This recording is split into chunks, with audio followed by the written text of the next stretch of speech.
Morning all. On the Monday just gone, I did actually have an over-the-board game. It wasn't that eventful actually, I don't want to spoil the game result, but actually the sort of analysis of ideas and variations which caused ideas after are quite interesting, so I thought I would share it now. It was against Leonard Marden in a North Circular League.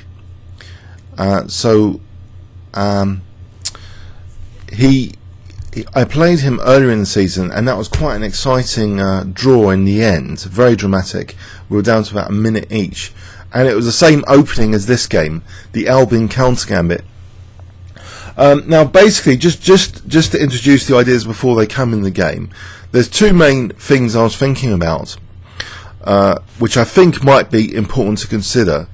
First of all, the idea of expecting generosity from opponents or not. I was a bit wounded from the previous week, when I got crushed by Steve Swanson in Hearts League, and I thought, why was I so optimistic about my attacking chances in that game? When I lost the pawn on G5, so I was a bit wounded, and I was thinking, well, maybe all the blitz. What happens in blitz is not only you're playing, more dynamically aggressively, you're taking more risks. You're kind of expecting more generosity from opponents, and that's kind of linked with the idea of playing solidly or riskily, perhaps, because in blitz you can expect much greater generosity for attacks to work, and that's something I alluded to in one of the recent 15-minute games when I did the rook sack. Now, a lot of you thought that was brilliant, but maybe if I wasn't expecting a generous blunder, the attack wouldn't work. I'd just be material down. Maybe there was safer ways of playing the position. But that approach of taking risks, and even the idea of potentially losing trump cards, the psychology of expecting generosity is something which maybe it's getting sucked out of us in this engine generation we're in.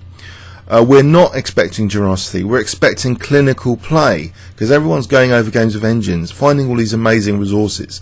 Maybe defensive technique is improving, so maybe that's how chess is evolving. We're becoming more and more clinical, and it's not just computers having the impact on chess. On music, you could argue the same thing. Things that were not that consistent before in the 70s, 80s. Now with computer technology, a lot more, like beats are much more consistent, etc.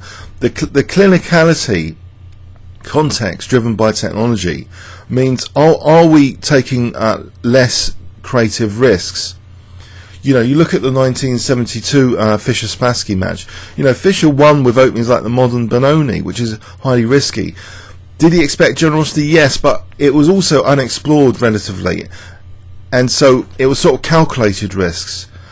So here, anyway, d4, d5, and actually, already I want to avoid, the King's Engine defence, because once he totally wiped me out in the King's Engine, spending about 15 minutes on the clock, and my clubmates were, Roy was indicating he had beaten one of our top players just a week before, Genghis, and that apparently was in the King's Engine, which I found out later.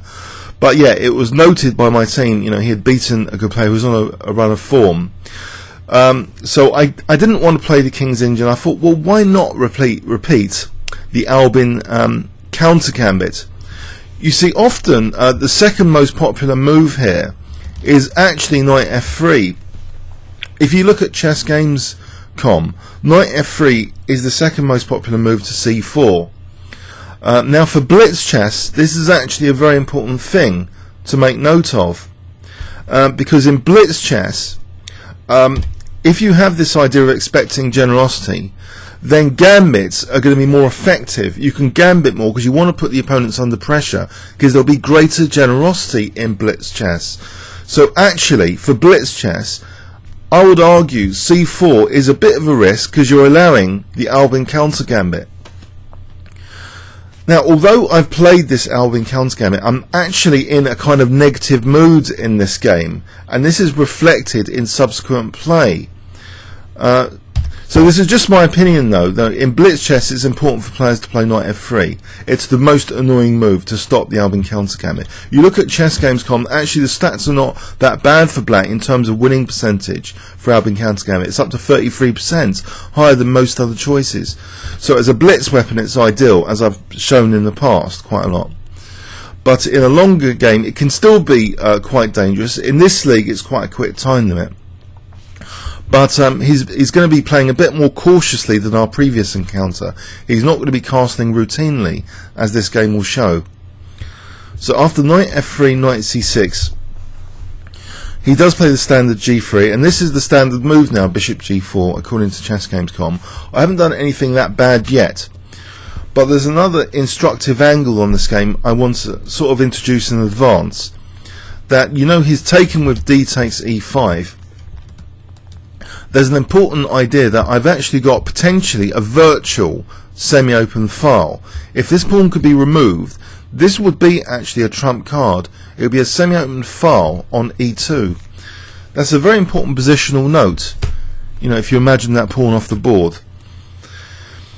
And in terms of celebrating, the idea of celebrating things in chess, like when you celebrate a pin, you don't try and immediately exploit the pin. You try and gain maximum advantage, you know, torturing the opponent with that pin to gain other advantages where you wouldn't have had. That's the nature of celebration. In cooking, you know, chefs, they celebrate ingredients, they bring out ingredients. It's taking those ingredients that are there and making the most out of them, making them as effective as possible. And in chess, you know, you do the same thing. When you have a pin, or even a recapture, I'm thinking a recapture or gaining back your material. Don't just technically gain back your material. Gain it with maximum impact, your material back, or maximum impact for a pin. This is, I think, the idea of celebration, and it's in a lot of chess tactics, the idea of celebration, not just the immediate exploitation.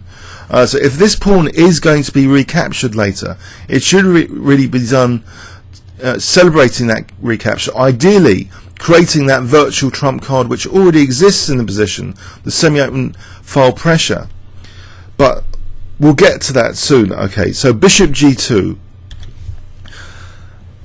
Now, of course, he's weakened the light squares, and of course it seems logical now to play queen d7, but he doesn't. It's not mandatory for him to castle. Interestingly, on chessgames.com, people generally castle here, but that's a limited database. Maybe there are other options. I think what he played was a high-class waiting move, and it's a very logical move. a3. I can't see it's that bad at all, because white wants to kind of discourage black, first of all, from castling queenside, and it's often used, this a3 b4, and it fianchettos the bishop, puts pressure on d4. Very logical move. However, I thought, surely, okay, even though he hasn't castled, it still might be worth trying to remove that fianchettoed bishop. If you look at some classic games like Kasparov against Topalov, he removed the fianchettoed bishop, and Topalov later castled queenside, if you remember that game. Kasparov was playing white. And, okay, it looked as though Topalov had a good position. He sort of maybe played inaccurately later. But, you know, it's not always bad to remove the fianchettoed bishop, basically, if you take that example, even if the opponent hasn't castled yet. So maybe this is not such a terrible move, bishop h3, in this position. Now, tactically, it's also supported. Now, if he tries to go for the d4 pawn, I think he might be in a little bit of trouble here. Knight takes d4, then I can castle with immediate pressure on d4, and this might not be the most pleasant position, this sort of position. All sorts of nasties might await white here, and he really, it looks to be in trouble. You know, things like rook takes d4, knight and knight f3, looks as though, you know, white's dangerous. So he doesn't want to do that, but he did take, and now he plays b4, so he's inviting positively queen g2. Let's just turn on an engine here, evaluation here. I don't think I've done so badly so far, but it is an advantage to white. So his a3 and b4 are pretty strong. If we just review this position, you know, maybe bishop h3 immediately wasn't the greatest. In fact, maybe slightly more accurate would be just castling and then waiting for white's castle. Okay. So after bishop h3, yeah, white's advantage did increase with him taking, actually. The truth detector, the engine, indicates. So casting a slight improvement. you know, trying to not just get the weak and light squares, but here, you know. And also, I don't know, bishop takes f3 comes on the cards here as an idea. If white hasn't yet played knight bd2, then the recapture would have to be with the bishop. So say bishop takes f3. I mean, this is interesting stuff as well, this position, giving up the light square bishop. There is a lot of pressure in the centre, but still a slight advantage for white. Let's go back anyway. So this may be a bit of a blunder already, actually. Let's correct what I said. I didn't think it was that bad, but maybe it is a blunder. Black should wait a little bit more, perhaps, with casting queenside, because I'm weakening my own light squares actually with this exchange. It's not just the light squares here. It's the light squares in my position which are under fire. Particularly like e4 is a strategic white square in the centre. So anyway, he takes, and b4 is now played. So white is better. I castle anyway, thinking, well, maybe b5 isn't that bad, and he did play it because I get knight a5, and that's kind of, you know, nice, I thought. Unfortunately, this is a really powerful move, queen d3, very simple, because actually he does support bishop d2 and to b4, I thought, but funny enough he let me off the hook. I thought. I played b6, really actually expecting bishop d2, forcing my knight back, and then bishop b4, and he will be, you know, better here, I thought. Now, engine checking this, let's verify this idea of the difference between what I think and engines think. Bishop d2 does come up as a strong move. And now, does bishop b4? Yes, it does come up as a strong move, bishop b4. So I was right on this occasion. This is what I thought during the game. And it's almost as if white's definitely more than a pawn up, more than the gambit pawn up here. So he sort of let me off the hook with his next move a bit. Knight bd2, a little bit. So I play knight h6, and the evaluation is still, it's better for white. So really, with his king not committed on the king side, yes, he has conned me into a great position. And look at the light square control. These are just beautiful light squares. It was almost as though queen e4 was dangerous, you know, but not especially that. But the light squares generally, he's got beautiful light square control. And if the queen, you know, wastes time later, then, and I've now blocked the h pawn as well. So any thoughts of attack will be much slower. I have to move the knight, then move the h pawn. It's just not going to happen anymore. My attack's not going to happen. So actually for one slip up, I've just got a worse position. I've got no dynamism. He's played, you know, some powerful weight moves on the queen side. Maybe, you know, he looked up the thing from the previous game, which he nearly did lose, and he just didn't want to face an attack. And I've just done exactly the wrong thing so far. I've given him all the white squares on a plate, and in particular beautiful knights, and beautiful knight on e4. But there is a slight weakness of this last move, this c4. So maybe, although knight e4 looks juicy, it might not have been the best here. It's a juicy knight looking. Well, the engine actually likes it, but I think he might have then misplayed it after, actually, because queen e6 would seem logical anyway. It's probably one of the better moves. Bishop g5. And I think here is the difference, the engine difference between what happened in the game. He took on e7. I think taking on h6 would give him a solid advantage here. In this position, okay, I think he might have slipped up. Bishop h6, bishop e7 is also good.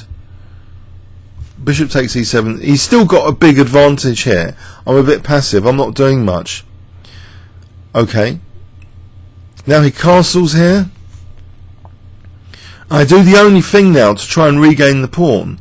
There's a plan here of trying to make use of this stuff by putting the rook here, forgetting the h-file attack, just putting the rook on e8 and playing for f6. So that's exactly what I do. c5, and now I get out of the way of the c-file. c takes, and I don't want a huge knight d6 happening, so I'm forced to take with the a pawn.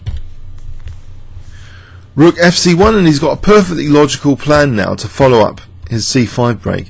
of just doubling rooks. So I think he's playing really, really well. But the one improvement is now coming up in this game, which is the second kind of thing. I mean, I don't know, a slight mistiming and there's no attack for bishop h3 takes g2, but now a slight inaccuracy here, and I'm even missing my virtual trump card now. I should be celebrating the capture of this pawn and the fact that the knight is a bit of a tactical liability on e4 because of this f6. So f6 is the right move here, and here it comes. Often rook c2. To celebrate the virtual trump card, what would be the best way of the e-file? If I give you that as a test, a positional test, what would you play here in this position? Now this does relate to a GM video to capture as a mistake, but I would say let's put another angle on that you really want to celebrate your pins, you want to celebrate your captures and your recaptures, because you want to get maximum benefit from them. You don't want to just technically do them, you want to get as much advantage from every move in chess as possible. So to celebrate captures or recaptures is vital. So what would you play here if I give you 10 seconds starting from now? Remember, you're a pawn down.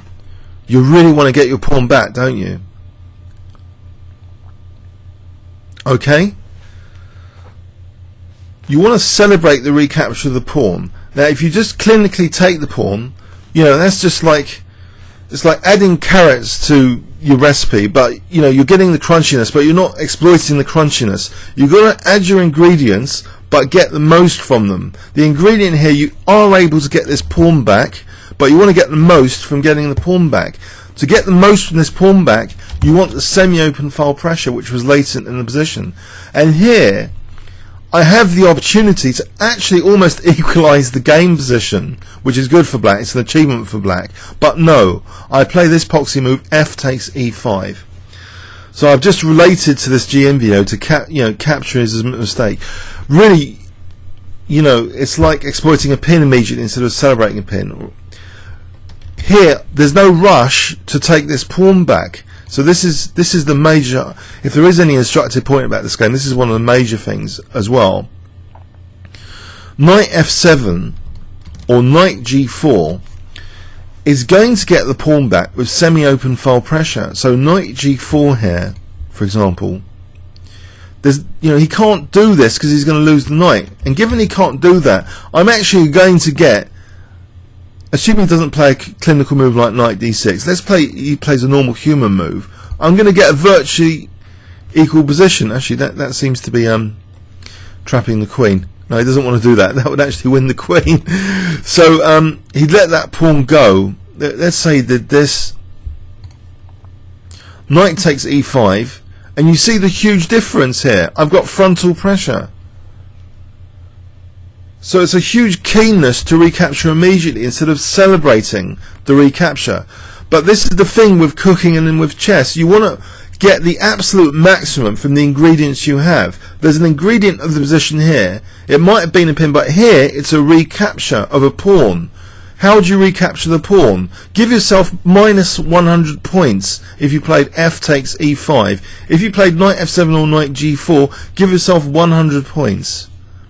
Celebrating things in chess is getting the most out of your ingredients, making them as effective as possible.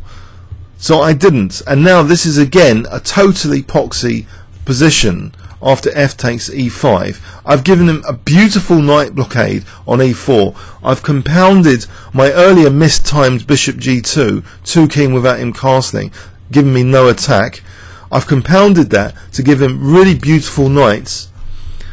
I think I was just in a negative mood, maybe not that enthusiastic after being, you know, crushed by Swanson the week before as well. You know, I wasn't expecting generosity, but really this idea of expecting generosity or not, it's independent from celebrating you know, your tactical elements in positional or even your recaptures. You've got to get the most advantage from each and every move in chess, and if you have this possibility of getting back material, not to be so keen to go, you know, straight into recapturing material. So knight g4 here is a lot more powerful as a move. I mean, it even causes potential for a queen loss if he did play the disastrous knight d2. He like loses queen. So, but no, he plays a normal move, and I might actually, I would have an equal-ish or even slightly better position, which is a miracle with black. But we've got that trump card, that virtual trump card has been emphasized. So there were two major inaccuracies in this game. Okay, now here I'm lucky actually in this position coming up.